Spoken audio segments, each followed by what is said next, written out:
ಮಂಗಳೂರು ಕುಳಾಯಿಯ ಶ್ರೀ ಚಿತ್ರಾಪುರ ದುರ್ಗಾಪರಮೇಶ್ವರಿ ದೇವಸ್ಥಾನದಲ್ಲಿ ವರ್ಷಾವಧಿ ಜಾತ್ರಾ ಮಹೋತ್ಸವವು ಬಹಳ ವಿಜೃಂಭಣೆಯಿಂದ ನಡೆಯುತ್ತಿದೆ.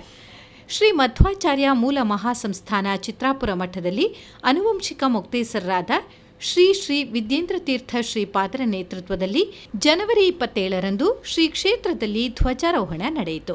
ಶ್ರೀ ದುರ್ಗಾಪರಮೇಶ್ವರಿ ದೇವಿಗೆ ವಿವಿಧ ಪೂಜೆಗಳನ್ನು ಊರ ಪರವೂರ ಭಕ್ತಾದಿಗಳು ನೆರವೇರಿಸಿ ಪುನೀತರಾದರು.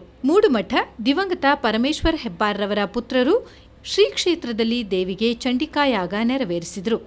ಚಿತ್ರಾಪುರ ಮಠದ ಶ್ರೀ ಶ್ರೀ ವಿದ್ಯೇಂದ್ರತೀರ್ಥ ಶ್ರೀಪಾದರು ಶ್ರೀ ಕ್ಷೇತ್ರದಲ್ಲಿ ನಡೆಯುವ ಪೂಜೆ ಹಾಗೂ ವರ್ಷಾವಧಿ ಜಾತ್ರಾ ಮಹೋತ್ಸವದ ಬಗ್ಗೆ ಮಾಹಿತಿ ನೀಡಿದರು.